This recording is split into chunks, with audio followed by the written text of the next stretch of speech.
News पंच में सबसे पहले बात कर लेते हैं पंजाब को लेकर, खासतौर से पंजाब कांग्रेस की अगर बात की जाए तो यहां पर एक बार फिर से भ्रष्टाचार के आरोप जो हैं वो लगते हुए नजर आ रहे हैं। हालांकि कांग्रेस के लिए कोई नई बात नहीं है कि यहां पर एक बार फिर भ्रष्टाचार के आरोप लग रहे हैं, लेकिन अब इन भ्रष्टाचार के आरोप में आपको बता दें बीजेपी की तरफ से सीबीआई जांच की मांग भी की जा रही है। और कैसे लगातार इस तरह के जो आरोप हैं हमने इससे पहले भी देखा है, फिर चाहे मुख्यमंत्री पद की बात की जाती है, कांग्रेस की अलग अलग जो पद हैं उनकी बात की जाती है, हर जगह इस तरह के भ्रष्टाचार के जो आरोप हैं लगते आए हैं। कांग्रेस इनसे हम कह सकते हैं कि अपना पीछा नहीं छुड़ा पाई है, लेकिन इस बार अब माना जा रहा है कि यहाँ पर सीबीआई जांच की मांग की जा रही है और किस तरीके से और भी कई ऐसे आरोप हैं जिनमें कहीं ना कहीं पंजाब कांग्रेस जो है वो घिरती नजर आ रही है और उसी वजह से अब जो बवाल है, जो मामला है और बढ़ता नजर आ रहा है। आपको विस्तार से हम बताते हैं आखिर क्यों इस पूरे मामले में सीबीआई जांच की मांग हो रही है। दरअसल कांग्रेस में कथित वित्तीय भ्रष्टाचार और उस पर बीजेपी महासचिव तरुण चुग ने इसका संज्ञान लिया है, क्योंकि हमने देखा था किस तरीके से मामले की सीबीआई जांच की तरुण चुग ने यहां मांग की है कि इसकी सीबीआई जांच की जाए। इसके साथ साथ पंजाब कांग्रेस नेता नवजोत कौर ने आपको बता दें इस तरह के ये आरोप लगाए थे। वो आरोप क्या थे वो विस्तार से आपको हम यहाँ बताएंगे। उन्होंने कहा कि गांधी परिवार के नेतृत्व वाली कांग्रेस में वित्तीय भ्रष्टाचार है, यानी यहाँ अभी भी लगातार वही स्थिति जो है बनी हुई है, करप्शन लगातार चल रहा है। खुद जमानत पर हैं गांधी परिवार के सदस्य, ये भी इन्होंने कहा था। और उसके साथ उन्होंने कहा कि नवजोत कौर द्वारा किए गए खुलासों की जो गहन जांच है वो की जानी चाहिए और ये सीबीआई को जांच करनी चाहिए। बीजेपी महासचिव हैं तरुण चुग, जिन्होंने इस पूरे मामले का संज्ञान लिया और मांग की है कि इसकी सीबीआई जांच की जाए। जिस तरीके से वित्तीय भ्रष्टाचार के जो आरोप लग रहे हैं उनकी जांच जो है वो यहाँ पर सीबीआई को करनी चाहिए। और नवजोत कौर ने जिस तरीके से आरोप लगाए थे उन आरोपों की सच्चाई क्या है ये जाननी चाहिए। लेकिन इसके साथ ही अगर बात की जाए और किस तरह के जो आरोप हैं वो यहाँ पर लगाए गए हैं वो आपको विस्तार से अब यहाँ बता देते हैं, क्योंकि नवजोत कौर जो कि खासतौर से पंजाब कांग्रेस में थी और पूरे अच्छे तरीके से उन्होंने देखा कि कैसे पार्टी की जो प्रणाली है वो चलती हुई नजर आती है। जिसके बाद उन्होंने अपने यहाँ पर जो बयान दिया था और उसी बयान के बाद बीजेपी महासचिव तरुण चुग जिन्होंने इसका संज्ञान भी लिया और उसके बाद उन्होंने मांग की कि इस पूरे मामले की सीबीआई जांच जो है वो की जानी चाहिए। और साथ ही साथ यहाँ पर जो उन्होंने आरोप लगाए थे उसमें जमीन घोटाले का जिक्र भी किया गया था। आखिर क्या है जमीन घोटाले की जब हम बात करते हैं, इसकी सीबीआई जांच की मांग की गई थी। तो आपको बता दें भाजपा के राष्ट्रीय महासचिव तरुण चुग ने अब कहीं ना कहीं एक बार फिर से कांग्रेस को घेरते हुए नजर आ रहे हैं। यहाँ पर नवजोत कौर के निलंबन को लेकर भी तरुण चुग ने यहाँ सवाल उठाए हैं और कहा कि घोटाले का जिक्र करते ही आखिर क्यों किया गया निलंबित, उसमें कितनी सच्चाई थी, क्योंकि जिस तरीके से निलंबन हुआ वो तो यही बात की नजर आती है।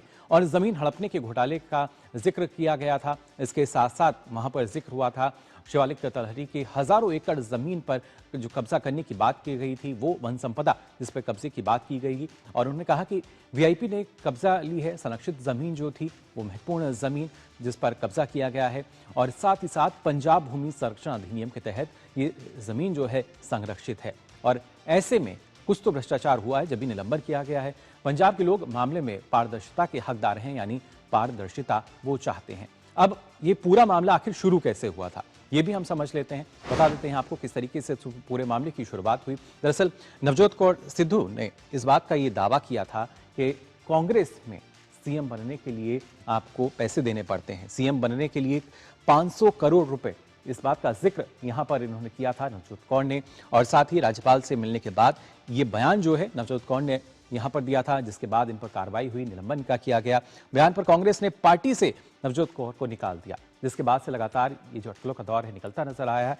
और साथ ही निष्कासन पर नवजोत कौर ने अब तीखे जो तेवर हैं अपने वो दिखाए थे। उन्होंने बताया था किस तरीके से कांग्रेस में जो भ्रष्टाचार है वो नजर आता है, फिर चाहे हम 500 करोड़ के अटैची की बात करें या जिस तरीके से भूमि कब्जाने की बात है वो सामने आई है। साथ ही साथ नवजोत का दावा है कि पार्टी के ज्यादातर जो नेता हैं वो उनके साथ हैं, यानी कुछ ही लोग ऐसे हैं जो कहीं ना कहीं इसमें लिप्त हैं।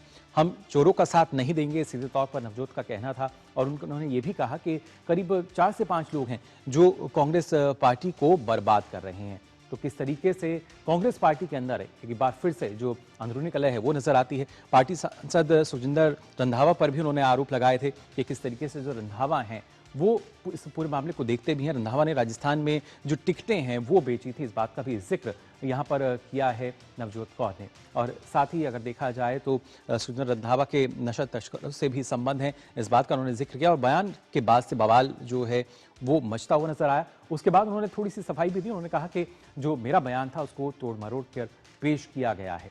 तो ये यहाँ पर आपको बता दें, नवजोत कौर ने जिस तरीके से पहले बयान दिया था और उसके बाद उन्होंने ये दावा भी किया था कि कांग्रेस में मुख्यमंत्री पद के लिए आपको 500 करोड़ रुपए जो हैं वो देने पड़ते हैं। और साथ ही साथ अगर देखिए जिस तरीके से बात की जाए, क्योंकि काफ़ी महत्वपूर्ण है ये जब बयान सामने आया, हालांकि उसके बाद उनका निलंबन भी हुआ और उसके बाद सीधा यही कहा गया कि उनके बयान को तोड़ मरोड़ कर पेश किया गया। फिलहाल इससे राजनीतिक हलचल जो है किस तरह की मचती हुई नजर आ रही है, ये जानेंगे। हमारे संवाददाता गुरमीत सिंह हमारे साथ जुड़ चुके हैं। गुरमीत, अगर देखा जाए क्योंकि लगातार ये जो स्थिति थी और बढ़ती हुई नजर आई, और कांग्रेस के लिए शायद भ्रष्टाचार के आरोप नए नहीं है, लेकिन इस बार तरुण चुग सीबीआई की मांग कर रहे हैं। कितनी सच्चाई इस मामले में, क्योंकि जैसे ही दावा किया जाता है नवजोत कौर द्वारा, उसके बाद उनका निलंबन किया जाता है, निकाल दिया जाता है उनको पार्टी से। देखिए, सबसे पहले तो यह है कि ये जो मामला है इसमें एक डायमेंशन तो कांग्रेस का है, एक डायमेंशन है आम आदमी पार्टी की सरकार का, जो इस समय रूल कर रही है पंजाब को। सबसे पहले कांग्रेस की बात करते हैं। जिस तरह से आप अब से थोड़ी देर पहले दर्शकों को बता रहे थे, 500 करोड़ रुपए की बात नवजोत कौर सिद्धू ने की, और आपने कहा कि नवजोत कौर सिद्धू जो है उन्होंने बाद में अपने आप को करेक्ट किया कि हमें तोड़ मरोड़ कर हमारे बयान को पेश किया गया। हालांकि उन्होंने ये भी कहा कि 500 करोड़ रुपए वाला बयान है वो अलग था, मगर उससे वो पीछे नहीं हटी। जो 500 करोड़ रुपए वाला बयान है वो सीधे तौर पर स्पष्ट अभी भी उसी स्टैंड पर कायम है कि कांग्रेस में सीएम यदि बना जा सकता है पंजाब में, तो 500 करोड़ रुपए देकर बना जा सकता है। जो 500 देगा करोड़ वही सीएम बन पाएगा। दूसरा इल्जाम उनका सुखजिंदर सिंह रंधावा को लेकर था, जिन्हें दिसंबर 2022 को राजस्थान में कांग्रेस का इंचार्ज लगाया गया था। राजस्थान में चुनाव हुए, कांग्रेस की हार हुई, कांग्रेस की 30 सीटें कम आई और सरकार बनने से कांग्रेस रह गई। उसको लेकर सुखजिंदर सिंह रंधावा पर आरोप लगाया कि उन्होंने पैसे लेकर टिकटें राजस्थान में बेच दी। तीसरा बड़ा आरोप नवजोत कौर सिद्धू ने लगाया तरन उपचुनाव को लेकर, जो कि जिस समय बिहार में चुनाव चल रहे थे उसी समय उपचुनाव पंजाब में तरन का भी चल रहा था। उस उपचुनाव में सुखजिंदर सिंह रंधावा और इनके साथ अमरिंदर सिंह राजावड़िंग, जो कि पंजाब कांग्रेस के अध्यक्ष है, उन पर आरोप यह लगा कि जो कैंडिडेट बनाए गए करणबीर सिंह बुर्ज, उनसे 5-5 करोड़ रुपए इन दोनों नेताओं के द्वारा लिए गए हैं। चौथा बड़ा आरोप उनके द्वारा शिवालिक की पहाड़ियों को लेकर लगाया गया।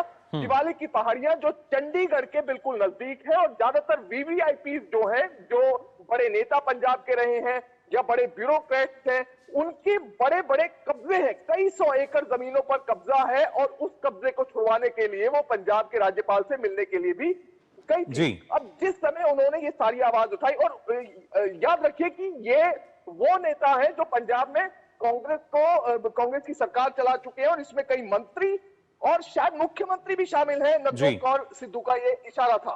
तो बिल्कुल फिलहाल जो है ये एक बड़ा जो है एक चैलेंज जो है कांग्रेस पार्टी के लिए है। तरुण चुग ने जो डिमांड की है भाजपा के राष्ट्रीय महासचिव ने, उसके बाद अब 1 साल तकरीबन रह गया है पंजाब में चुनाव के लिए। अगर सीबीआई इस मामले को टेकअप करती है, आगे इस मामले को सीबीआई इंक्वायरी होती है, और इसमें सबसे बड़ी बात यह है कि कांग्रेस हाईकमान को खुद ही आगे आना चाहिए था, एक स्टेप आगे बढ़ाकर, और यह कहना चाहिए था कि इस मामले की या तो इंटरनल जांच की जाए बड़े स्तर पर, या फिर किसी एप्रोप्रिएट एजेंसी से इस मामले की जांच करवाई जाए। मगर उसके अलावा इसकी जांच करने के बजाय इसमें नवजोत कौर सिद्धू के खिलाफ ही एक्शन कर दिया गया, जहां पर काफी चीजें अपने आप में स्पष्ट हैं। अब 1 साल चुनाव को बचा है लगभग। ऐसे में पंजाब में ग्राउंड लेवल पर जो मैसेज जा रहा है वो कांग्रेस के लिए अच्छा नहीं है। और दूसरी बात, पंजाब में जो अब चुनाव होगा उसको लेकर कांग्रेस के अंदर काफी उम्मीदें हैं, क्योंकि पंजाब में 5-5 साल का वो चलता रहा है पॉलिटिकल साइकिल। तो कांग्रेस को लग रहा है कि शायद इस बार चुनाव में अच्छा कर सकते हैं। मगर जो ये भ्रष्टाचार का एक बड़ा आरोप लगा है कांग्रेस के ऊपर, ये कहीं ना कहीं एक बड़ी समस्या पैदा करेगा। एक सबसे बड़ा डायमेंशन इसमें यह है कि जो 500 करोड़ रुपए वाला इल्जाम लगाया है उसमें 2-3 लोग ही कांग्रेस में पावरफुल हैं। अब क्या राहुल गांधी वो पैसा लेते हैं, क्या प्रियंका गांधी लेती है, या कोई और नेता लेते हैं, इसको लेकर नवजोत कौर सिद्धू ने अभी तक कुछ स्पष्ट नहीं किया है, और यदि स्पष्ट होता है तो इसमें बहुत समस्याएं बढ़ सकती हैं। जी बिल्कुल, और दूसरा इसका देखना ये डायमेंशन है होगा कि एक बार फिर से जो भ्रष्टाचार के आरोप लग रहे हैं, कैसे कांग्रेस उनसे पीछा छुड़ा भी पाएगी, या वाकई इनकी जो सच्चाई है वो जल्द से जल्द बाहर आ सकेगी। फिलहाल बहुत बहुत शुक्रिया आपका गुरमीत, हमारे साथ जुड़ने के लिए।